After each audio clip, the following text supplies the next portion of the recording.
மீது வீசக்கூடாத வாசனை, இந்த வாசனை பெண்கள் மீது வந்தது அப்படின்னா தீய சக்திகள் அண்டும் அப்படின்னா என்ன ஸ்மெல்? பெண்களுக்கும் உடம்புல வந்து ஒரு ஸ்மெல் வருமானே வராது, சில பேருக்கு மட்டும் அந்த மாதிரி ஸ்மெல் வரும். அதில் முக்கியமான ஸ்மெல் வாயாக இருந்துட்டு நம்ம ஒரு நறுமணத்தை பற்றி பேசுகிறான்னு கிடையாது. ஏன்னா ஒரு மனுஷனுக்கு எதெல்லாம் இம்பார்ட்டண்ட்டோ அது எல்லாமே நான் சொல்லுவேன். இது பெண்கள் ஆண்கள் கிடையாது. ஏன்னா இப்போ நான் சொன்னது பார்த்தீங்கன்னா உங்களுக்கு தெரிஞ்சிருக்கலாம், சில பேர் தெரியாமல் இருக்கலாம். இந்த மாதிரி நம்ம உடம்புல ஸ்மெல்லு வருது, இது எதனா வருதுன்னு பார்த்தீங்கன்னா அது முதல்ல முடிஞ்ச அளவுக்கு செல்ஃபாகவே உங்களால் பண்ண முடியும்னா தயவு செஞ்சு பண்ணிக்கிங்க. ஸோ நான் சொன்னது எல்லாமே கரெக்டாக ஃபாலோ பண்ணுங்கள். நல்லதே நினைங்க, நல்லதே செய்யுங்க, நல்லதே நடக்கும். வாழ்க வளமுடன்.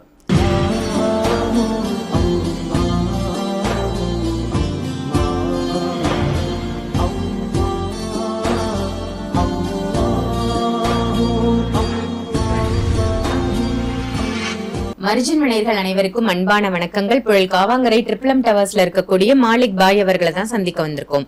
வணக்கம் பாய். வணக்கம்மா பாய். இன்னைக்கான டாபிக் என்ன அப்படின்னு பாத்தீங்கன்னா, பெண்கள் மீது வீசக்கூடாத வாசனை, இந்த வாசனை பெண்கள் மீது வந்தது அப்படின்னா தீய சக்திகள் அண்டும் அப்படின்னா என்ன ஸ்மெல்லாம் சொல்லுவீங்க? வந்து வாசனைக்கு தீய சக்தி அன்றதோட வந்து வாசனைக்கு அதிகமாக அன்றது பார்த்தீங்கன்னா தரித்திரன்ற விஷயம் தான் அதிகமாக. எல்லா பெண்களுக்கும் உடம்புல வந்து ஒரு ஸ்மெல் வருமானே வராது, சில பேருக்கு மட்டும் அந்த மாதிரி ஸ்மெல் வரும். அதில் முக்கியமான ஸ்மெல் பார்த்தீங்கன்னா நீச்சு ஸ்மெல் வரும் சில பெண்கள் மேலே, ஒரு கவுச்சி வாடை வரும். அப்படி வரும்போது பார்த்தீங்கன்னா அது தரித்திரத்தை குளிக்கும். ஏன்னா கவுச்சி இப்போ காலையில் வந்துட்டு நைட்டு என்ன பண்ணுவாங்கன்னா காலையில் ஒரு தடவை குளிச்சா நைட் ஒரு தடவை குளிப்பாங்க. அப்படின்னு போது அதுக்குள்ளே பார்த்தீங்கன்னா அந்த நறுமணத்தோடு தான் அவங்க சுற்றுவாங்க. அப்போது அவங்ககிட்ட அந்த பாசிட்டிவ் எனர்ஜி இருக்காது, நெகட்டிவ் எனர்ஜி தான் இருக்கும். ஒன்று. ரெண்டாவது, சில பேருக்கு வந்து இந்த குழந்தை பிறந்த புதுசில் பார்த்தீங்கன்னா உடம்புல வந்து நீச்சல் தடிக்கும். குழந்தை பிறந்தாங்க அதுவுமே கெடுதல் தான். அதுவே பார்த்தீங்கன்னா நீங்கள் முடிஞ்சேன்னா இப்போ காலையில் ஒரு தடவை நைட் ஒரு தடவை குளிக்க முடியும், நடுவில் மதியானம் ஒரு தடவை குளிக்க மாட்டாங்க. அப்போ பார்த்தீங்கன்னா அந்த ஸ்மெல்லு வந்து உடம்புல பரவ ஆரம்பிச்சிடும். அப்போ பக்கத்தில் இருக்கவங்க பார்த்தீங்கன்னா அந்த ஸ்மெல்லு வருமா வராதுன்னா 100% வரும். ஸோ நீச்சல் ஸ்மெல்லு வரக்கூடாது. ரெண்டு, அதே மாதிரி பார்த்தீங்கன்னா சில பேர் வந்து பீரியட் டைமில் வர அந்த ஸ்மெல்லு கூட பார்த்தீங்கன்னா உடம்புல சில பேருக்கு வந்து எப்போவுமே கண்டினியூ ஆகிட்டு இருக்கும், அந்த ஸ்மெல்லும் வரக்கூடாது. இந்த முக்கியமாக இந்த பீரியட் ஸ்மெல்லுக்கெலாம் பார்த்தீங்கன்னா 100% உங்களுக்கு வேலையை காமிச்சிடும்.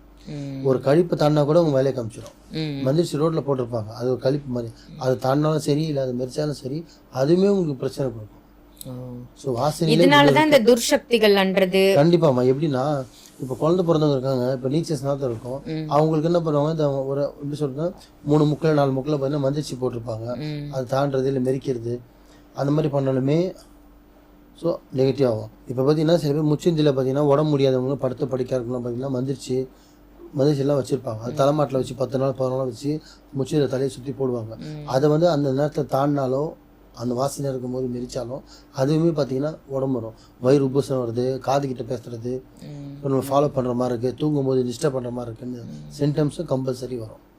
ஸோ பெண்கள் மேலே வந்து பார்த்திங்கன்னா 90% வாசனைகள் இந்த மாதிரி விஷயம் வராத மாதிரி நீங்கள் மெயின்டைன் பண்ணணும். அதுக்கு நீங்கள் பர்சனலே காஸ்ட்லியாக போய் பர்சனலே தான் பண்ணல, நீங்கள் ஃபுட்டை கண்ட்ரோல் பண்ணுங்கள், முடிஞ்ச அளவுக்கு சுத்தமாக இருங்க, வீட்டை சுத்தமாகிங்க, உங்களே சுத்தமாகிங்க, உங்கள் உள்ளத்தை சுத்தமாக வைங்க. நீங்கள் எவ்வளோ சுத்தமாக இருக்கீங்களோ அவ்வளோவா உங்களுக்கு பாசிட்டிவ் மட்டும் தான் இருக்கும், நெகட்டிவ்ன்ற விஷயமே இருக்காது. என்னடா பாயாக இருந்துட்டு நம்ம ஒரு நறுமணத்தை பற்றி பேசுகிறான்னு கிடையாது. ஏன்னா ஒரு மனுஷனுக்கு எதெல்லாம் இம்பார்ட்டண்ட்டோ அது எல்லாமே நான் சொல்லுவேன். இது பெண்கள் ஆண்கள் கிடையாது. ஏன்னா இப்போ நான் சொன்னது பார்த்தீங்கன்னா உங்களுக்கு தெரிஞ்சிருக்கலாம், சில பேர் தெரியாமல் இருக்கலாம். இந்த மாதிரி நம்ம உடம்புல ஸ்மெல்லு வருது, இது எதனா வருதுன்னு பார்த்தீங்கன்னா அது முதல்ல தெரிஞ்சுக்கணும். உடம்புல ஏன் ஸ்மெல்லு வருது, நார்மலாக வருதா, இல்லை டிப்ரெஷன் இருக்கா, இல்லை எதனா பண்ணிட்டீங்களா, ஸோ உங்களுக்கு ஏன் நடந்திருக்கா, இது எல்லாமே நீங்கள். ஸோ எதுக்காக இது முக்கியமாக இந்த விஷயத்த சொல்கிறேன்னா, நீங்கள் தான் பர்சனலாக வெளில போகிறது. ஏன்னா நீங்கள் ஒரு பஸ்ஸில் போகலாம், ஒரு ஆட்டோவில் போகலாம், 4 பேரோட போகலாம். இப்போ நீங்கள் சுத்தமாக இருக்கீங்கன்னா உங்கள் கூட வரவங்க பஸ்ஸில் வரவங்க சுத்தமாக இருக்குன்னு சொல்ல முடியாது. அவங்களும் பீரியட் டைமில் இருப்பாங்க, அவங்க உடம்புல எதனா ஒரு விஷயம் பிரச்சனை இருக்கும், அது உங்கள் உடம்புல ஸ்ப்ரெட் ஆகும். ஒரு ஆட்டோவில் போகலாம், உட்காந்து போவீங்க, ஒரு பெண்ணு தான் இருக்கும் உட்காந்து போவீங்க, அவங்க உடம்புல ஒரு எதனா ஒரு பிரச்சனை இருக்கலாம், அதுவும் உங்கள்கிட்ட ஸ்ப்ரெட் ஆகும். ஸோ உங்கள் உடம்புல இந்த மாதிரி நேச்சர் ஸ்மெல்லோ ஏதோ துர்நாற்றமோ உங்கள் உடம்புல வந்தால் அது ஏன் வருது, எதனால் வருது, வயிறு பிரச்சனையா இல்லை உடல் பிரச்சனையா இல்லை உங்களோட வேறுவெளி பிரச்சனைகளெல்லாம் கொஞ்சம் பார்த்து தெரிஞ்சு அதை முடிஞ்சாலும் க்ளியர் பண்ணிக்கிங்க. ஏன்னா நம்மளை சுற்றி பாசிட்டிவ் இருந்தால் மட்டும்தான் நம்ம வாழ்க்கை நல்லாயிருக்கும். ஸோ ஏன்னா பெண்கள்ன்றது பார்த்திங்கன்னா இன்னொரு வீட்டுக்கு கல்யாணம் பண்ண போகிற விஷயம். அதனால் நம்ம வீட்டில் அம்மா வீட்டில் இருக்கும்போது நம்ம சரி பண்ணிக்கணும். இல்லை சில பேர் ஆஃப்டர் மேரேஜில் கூட இந்த பிரச்சனை வந்ததுன்னா முதல்ல மெடிக்கல் ரீதியாக பாருங்கள், ஏன் என் உடம்புல ஸ்மெல்லு வருதுன்னு.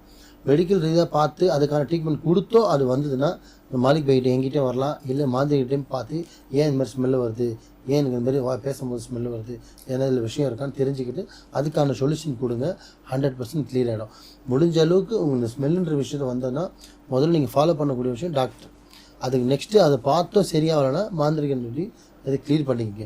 முடிஞ்ச அளவுக்கு செல்ஃபாகவே உங்களால் பண்ண முடியும்னா தயவு செஞ்சு பண்ணிக்கங்க. ஸோ நான் சொன்னது எல்லாமே கரெக்டாக ஃபாலோ பண்ணுங்கள். நல்லதே நினைங்க, நல்லதே செய்யுங்க, நல்லதே நடக்கும். வாழ்க வளமுடன். ரொம்ப அருமையாக சொன்னீங்க பாய். ஏன்னா பெண்கள் மீது இந்த வாசனைலாம் வீசினா என்ன பிரச்சனைகள் வரும், ஏன் வீசக்கூடாது அப்படின்றத ரொம்ப தெளிவாக எடுத்து சொல்லியிருக்கீங்க. நன்றி பாய். நன்றிம்மா.